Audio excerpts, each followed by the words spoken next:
Hi friends, welcome to my YouTube channel. आज हम discuss करेंगे transitional care. What is transition care और इसकी डेफिनेशन और इसके प्रॉपर डिस्कस करेंगे इसके बारे में। फ्रेंड्स, इससे पहले मैंने डिस्कस किया था सीपीआर यानी कार्डियक पल्मोनरी रिससाइटेशन। अगर आपने वो वीडियो नहीं देखा है तो उसका लिंक मैं इसके डिस्क्रिप्शन बॉक्स में दे दूंगा, आप जाके देख लेना। तो चलिए फ्रेंड्स, ट्रांजिशनल केयर क्या होती है। ट्रांजिशन केयर जैसे कि किसी पीपल का एक्सीडेंट हो गया है तो उसको क्या हॉस्पिटल के अंदर केयर प्रोवाइड की जाएगी और इसका ट्रीटमेंट किया जाएगा। और ट्रीटमेंट करने के बाद वो ऐसा तो नहीं प्रॉपर ठीक हो जाएगा, उसको यानी डिस्चार्ज करने के बाद भी उसे केयर की आवश्यकता होगी। उसे फिजिशियंस के पास भेजा जाएगा, फिजियोथेरेपी दी जाएगी। तो उसे एक एक सेटिंग से हॉस्पिटल से के बाद में जो फिजिशियंस के पास भेजा जाता है, तब उसे जो केयर दी जाती है उसे ट्रांजिशनल केयर बोलते हैं, ताकि वो डेली अपनी एक्टिविटी परफॉर्म कर सके और वर्क प्लेस पर जा सके, है ना। तो क्या होती है care involve when a patient leaves one care setting, example hospital, nursing और प्राइमरी केयर फिजिशियंस और specialist and move to another. यानी जब कोई पेशेंट एक केयर सेटिंग को छोड़कर दूसरे केयर सेटिंग के अंदर जाता है, जैसे कि कोई पेशेंट हॉस्पिटल को छोड़कर प्राइमरी केयर फिजिशियंस के पास गया अपना इलाज कराने के लिए। हॉस्पिटल के अंदर जैसे किसी का एक्सीडेंट हो गया तो उसको हॉस्पिटल के अंदर ट्रीटमेंट किया, तो ऐसा तो नहीं वो प्रॉपर ठीक हो गया, उसको फिजियोथेरेपी भी अब फिजियोथेरेपी की आवश्यकता होगी, नीड होगी, तो उसे फिजिशियंस के पास भेजा जाएगा ताकि फिजियोथेरेपी दी जा सके और वो अपने वर्क प्लेस पर जाकर वर्क कर सकें। या तो फिजिशियन से स्पेशलिस्ट के पास भेजा जाए, यानी एक केयर सेटिंग से दूसरे केयर सेटिंग के अंदर उसे मूव किया जाएगा, भेजा जाएगा केयर के लिए, ट्रीटमेंट के लिए अपने ना। तो क्या होती है care involve when a patient leaves one care setting and move to another care setting के अंदर मूव करेगा तो उसे ट्रांजिशनल केयर बोलते हैं। स्पेसिफिकली देख क्या ना करे कब घटित होती है, विद इन सेटिंग के अंदर।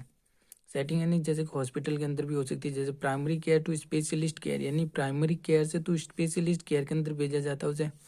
इंटेंसिव केयर टू वार्ड, यानी से आईसीयू से उसे वार्ड के अंदर भेजा गया। आईसीयू जैसे किसी की सर्जरी हुई तो सर्जरी होने के बाद उसे वार्ड के अंदर भेजा। बिटवीन सेटिंग के बीच में जैसे हॉस्पिटल टू सब एक्यूट केयर, हॉस्पिटल से उसे सब एक्यूट केयर के अंदर भेजा, जहाँ पर अब सब एक्यूट केयर के अंदर उसे नॉर्मली केयर की जाएगी। Cross health status, curative care to palliative care और हॉस्पिस। क्यूरेटिव केयर जहाँ पर उसे उपचारात्मक यानी जो डिजीज है उसे ठीक की जा सकती है ना। क्यूरेटिव केयर का मतलब वहाँ पर ऐसा ट्रीटमेंट किया जाता है जहाँ पर उसकी जो भी इलनेस है उसे क्योर की जा सकती है। अगर वो क्योर नहीं है तो क्यूरेटिव केयर जितना हो सके वो करें, अगर क्योर नहीं हुआ तो उसे क्या करेंगे, उसे मूव कर देंगे पेलिएटिव केयर और हॉस्पिस केयर के अंदर। पेलिएटिव केयर के अंदर उसे क्या किया जाएगा, इसके अंदर लाइफ थ्रेटनिंग इलनेस है, अगर किसी पेशेंट को लाइफ थ्रेटनिंग इलनेस है तो उसका पहले क्या हमने क्या किया, क्यूरेटिव केयर किया। अगर वो ठीक नहीं हुआ तो उसे क्या भेज दिया, पेलिएटिव केयर के अंदर। पेलिएटिव केयर के अंदर उसे क्या किया जाएगा, उसके जो भी उसे क्या होता है कंफर्टेबल ट्रीटमेंट किया जाएगा। उसके जो भी सिम्टम्स आ रहे हैं उन्हें ठीक किया जाए, जैसे कि उसका पेन महसूस हो रहा है उसका पेन का ट्रीटमेंट किया जाएगा, परंतु डिजीज का क्या नहीं होगा, क्योर नहीं होगा।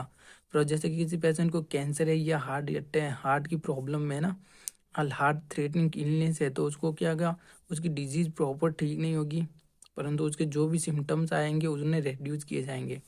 और हॉस्पिस या तो हॉस्पिस केयर के अंदर भेज दिया जाएगा ना। हॉस्पिस केयर किसे बोलते हैं, जब कोई पेशेंट की जो लाइफ थ्रेटनिंग इलनेस के अंदर, सीरियस कंडीशंस के अंदर है ना, इलनेस है उसे, तो जो वो पेशेंट क्या होगा ऑलमोस्ट 6 मंथ या 1 ईयर तक क्या होगा लाइव एंड जीवित रहेगा। तो उसको क्या करेगा, उसको जो भी सिम्टम्स आ रहे हैं उसे कंफर्टेबल ट्रीटमेंट दिया जाएगा ताकि उसे कंफर्ट महसूस हो। तो उसे क्या मूव किया जाएगा क्यूरेटिव केयर से पेलिएटिव केयर या हॉस्पिस केयर के अंदर, क्रॉस हेल्थ स्टेटस के अंदर, यानी उसकी हेल्थ की स्टेटस के अनुसार उसे मूव किया जाएगा। बिटवीन प्रोवाइडर्स यानी केयर देने के वाले प्रोवाइडर्स के बीच में, जैसे जनरलिस्ट हुए स्पेशलिस्ट प्रैक्टिशनर्स, यानी जनरलिस्ट से किसी स्पेशलिस्ट प्रैक्टिशनर्स के पास मूव किया गया। According to American geriatric society transition, according to American geriatric society के अनुसार ट्रांजिशन केयर की क्या डेफिनेशन है। ट्रांजिशन केयर क्या, एक set of action designed to ensure the coordination and continuity of health care is a patient transfer between different locations or different level of care within the same locations।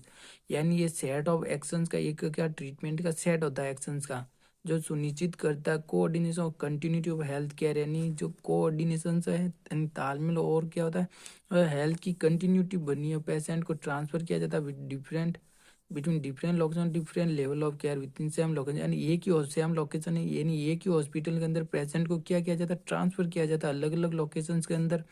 यानी जैसे intensive care से ward के अंदर भेजा गया, ICU से ward के अंदर भेजा गया, उसे डिफरेंट लेवल ऑफ केयर के लिए एक ही डिफरेंट लोकेशंस के अंदर भेजा जाता है, सेम लोकेशन एक ही हॉस्पिटल के अंदर उसे अलग अलग जैसे डिफरेंट लेवल ऑफ केयर के लिए, जैसे कि ऑर्थोपेडिक्स से उसे फिजियोथेरेपी के पास भेजा गया, एक लेवल से दूसरे लेवल के लिए पास में भेजा गया ट्रीटमेंट के लिए, और अलग अलग लोकेशन यानी इंटेंसिव केयर आईसीयू से उसे वार्ड के अंदर भेजा गया पेशेंट को, वो ये देखने के लिए कि उसके जो हेल्थ की कंटिन्यूटी है वो क्या है, सुनिश्चित करने के लिए उसे उसे अलग अलग वार्ड के अंदर भेजा जाता है। एंड ये सेट ऑफ एक्शन का सेट है जो डिजाइन है तैयार किया जाता है, ensure the coordination continuity of health care is patient transfer between different locations के अंदर और different level of care with in the same locations के अंदर। जैसे कौन कौन से लोग रिप्रेजेंटेटिव लोकेशन कौन से इंक्लूड, जैसे हॉस्पिटल, सब acute, post acute nursing facilities, primary and speciality care office, long term care facilities. जैसे कि हॉस्पिटल से जो सब एक्यूट या पोस्ट एक्यूट नर्सिंग फैसिलिटीज के अंदर भेजा गया, या हॉस्पिटल से उसे प्राइमरी या स्पेशलिस्ट केयर फैसिलिटी ऑफिस के अंदर भेजा गया, या लॉन्ग टर्म केयर फैसिलिटीज के लिए पेशेंट को मूव किया गया।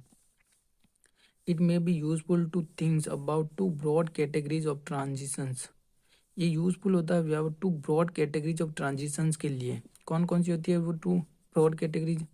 ये यूजफुल होता है transition between entities of health care system, information transfer and responsibility shift.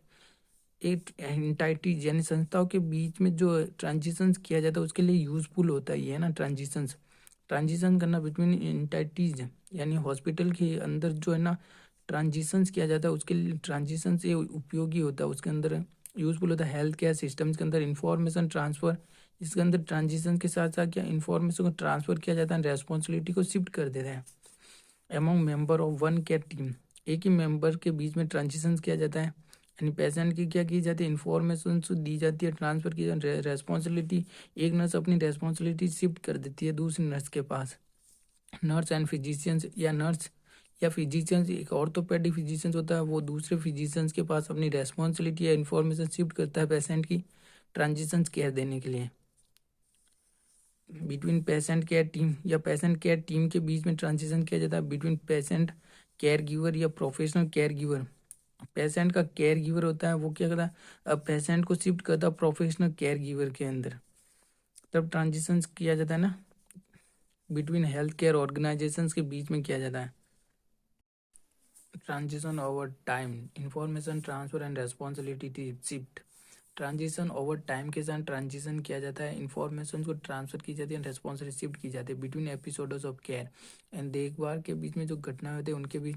Example initially visit and follow visit, cross life span में example women changing. Thank you for watching this video friends, please like and subscribe my YouTube channel. Thank you.